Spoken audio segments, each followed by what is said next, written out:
Okay, this is my quote-unquote walkthrough for the Massey Tapehead. I'm doing a walkthrough instead of a review because I can't figure out the damn thing, even though there's only 2 knobs and a switch. I don't know if I love it, or if I hate it, or if it's better, or just different, or what. I'm working on this little pop thing. I don't have any vocals yet. It's my bad attempt at doing like a scary Lana Del Rey type of thing. So you probably won't like it. But so just kind of focus on the audio and ignore my bad taste in music.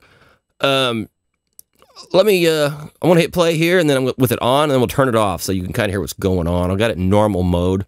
We've got the drive all the way down on 1 and the trim on 0, which equates to this thing is as transparent as it's going to get.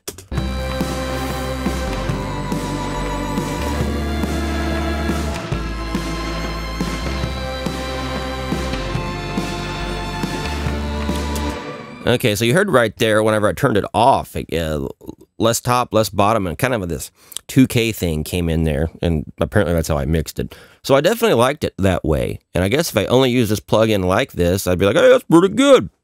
I do know this. I measured it with a sine wave, and even with the drive on just 1, there's definitely a harmonic that's down maybe 20, 30 decibels, but it's already adding harmonic content, which I like philosophically even when I can't hear it. So that's pretty cool.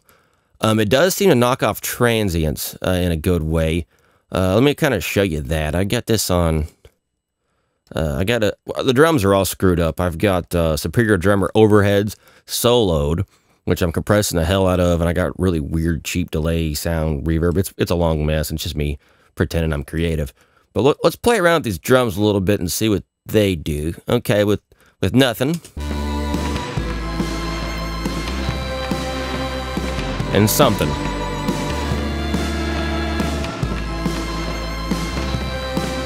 And that's with it in normal mode, which is dull. Let me play at the switch here.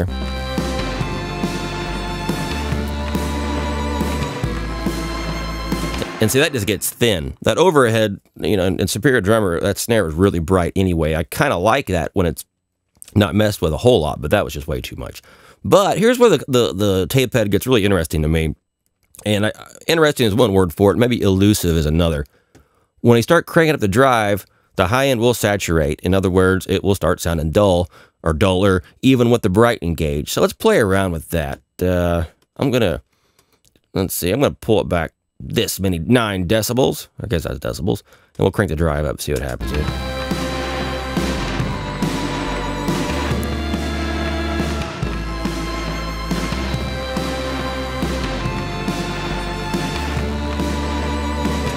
And so right there, it's definitely shaving off all the transients, all the bright attack is gone. And I got the drive on 7, so we're being pretty aggressive, but that's with it on bright. So the thing gets much duller, if you want to call it that. I guess some of you people would refer to temperatures. I don't use temperatures to describe audio. I have frequencies and such. But anyway, we go a little more subtle and see if it's still as aggressive.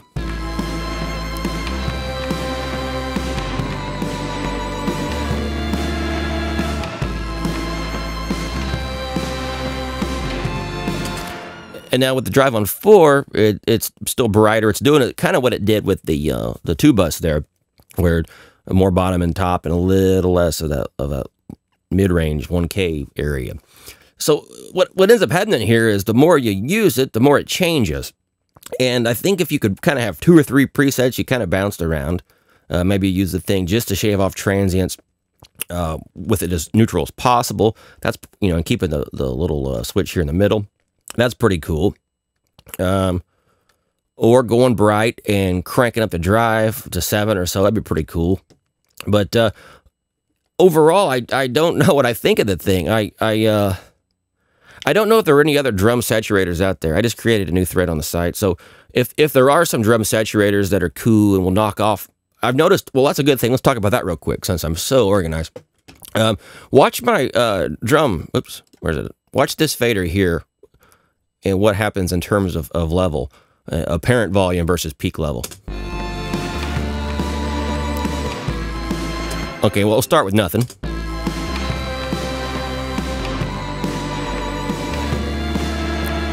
Okay, we peaked at -7.2. Now it's whatever I ended up last time. What's this?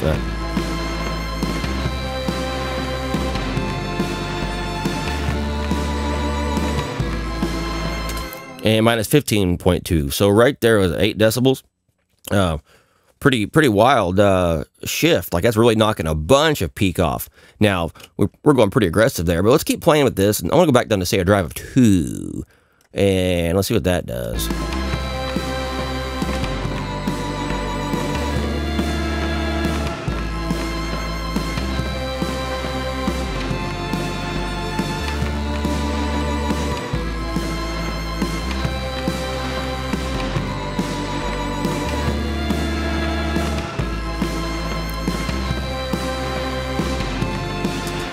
The tone is certainly changing, which is that good or is that bad? Again, this thing is always messing with you. So you think that you're just going to shave off some peaks and get your drum level in order, more apparent volume, less peak level. But then the frequency response gets messed with. So I don't know if the two have to be done at once, but it keeps you always chasing your tail. That's what confuses me. If this thing was neutral and did the shaving like it does, I don't know if I've ever heard a drum shaver do that. I mean, I think I could put a brick wall limiter on or something on there, but this sounds more quote-unquote organic, transparent. And for all I know, it is a brick wall limiter because I'm pretty retarded about that stuff.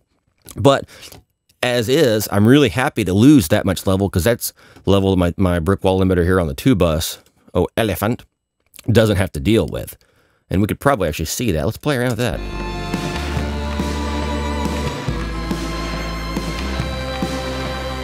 You can see Elephant's working pretty hard here. Sometimes it's knocking off 10 decibels. That's a lot. And right now we're at competition volume, by the way. You probably can't tell because of the video, but I got this thing smacked where it's like we're hitting minus 10 or so in Elephant, which equates to pretty much major label robo modern loudness. Now, with this, the tape head on the drums, let's see what we're peaking at.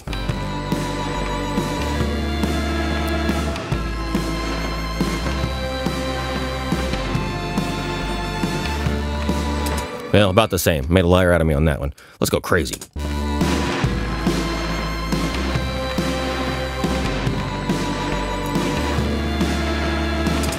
Well, there the limiter's working way less. And I have the tape head off on the 2-bus, so let's put that back on.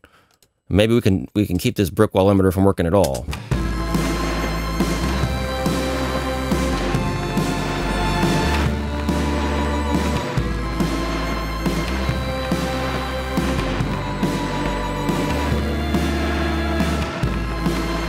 And we've definitely knocked off the work.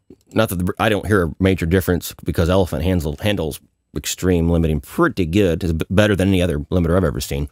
And I've heard them all.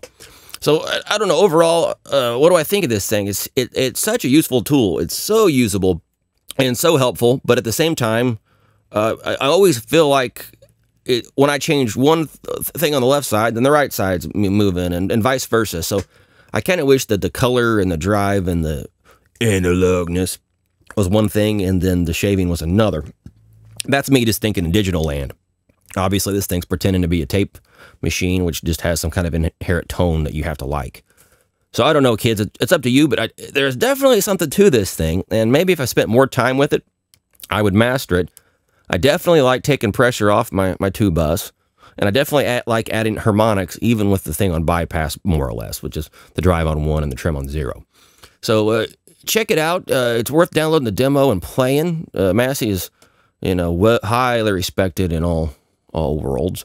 And you can tell when you play with it that somebody was thinking for sure. It's just they think a little bit different than I do.